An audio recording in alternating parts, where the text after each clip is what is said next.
Evlilik qərarı verənlər narkotik testindən keçiriləcək, millət vəkili danışdı.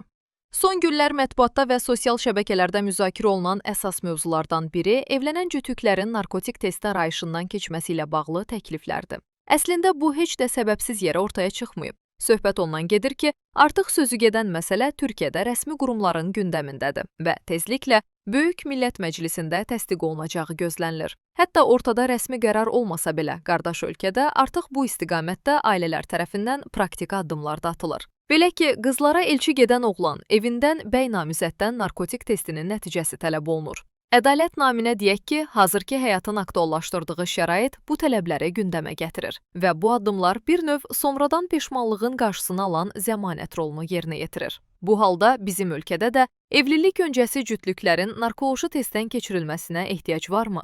Bu mövzunu millət vəkili Vüqar İskəndərovla müzakirə etdik. O, gələcəkdə bu haqda qanunun qəbul olunacağını istisna etmir. Sitat. Hazırda narkotik asılılığı dünyanı bir bəla kimi bürüyüb. Təəssüflər olsun, gənclərin sayı burada bir qədər çoxdur. Bu sferada gənclər mənfi mənada liderlik edir. Daha çox yeniyetməlik, gənclik dövründən bu bəlaya düçar olanlar çətinliklə sağalma proseslərindən keçirlər. Qardaş Türkiyədə ailə qurmadan öncə tibbi müayinədən keçmə qanunu bizdə də var. Orada yeni əlavələr olunur. Psixoloji testdən keçirilmə. Lazım olarsa şəxsə psixoloji dəstəyin verilməsi. Təbii ki, yeni çağırışlardan irəli gələn məsələlərdir. Digər məsələ kimi, dövlətin psixoloji duruma dəstək verməsini qeyd etdik. Daha bir məsələ, narkotik testinin buraya əlavə olunmasıdır ki, bu da zamanın tələbləri ilə bağlı meydana çıxan məsələdir. Düşünürəm ki, bunu yeni qanun kimi gələcəkdə tətbiq etmək olar. Yəni, bizdə bu qanun var. Sadəcə ona əlavə olaraq bu testin də daxil edilməsi gələcəkdə qanun kimi qəbul edilə bilər. Millət vəkili deyir ki, ümumiyyətlə qanunlar dövrə, zamana uyğunlaşır. Yeni tələblər, yeni çağırışlar, yeni qanunların yaranmasını diktə edir.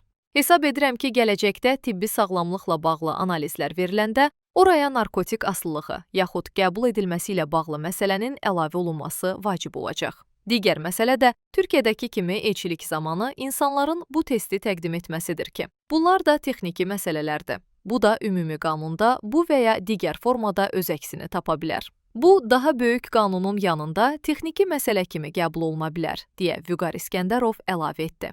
Stop narkotikas.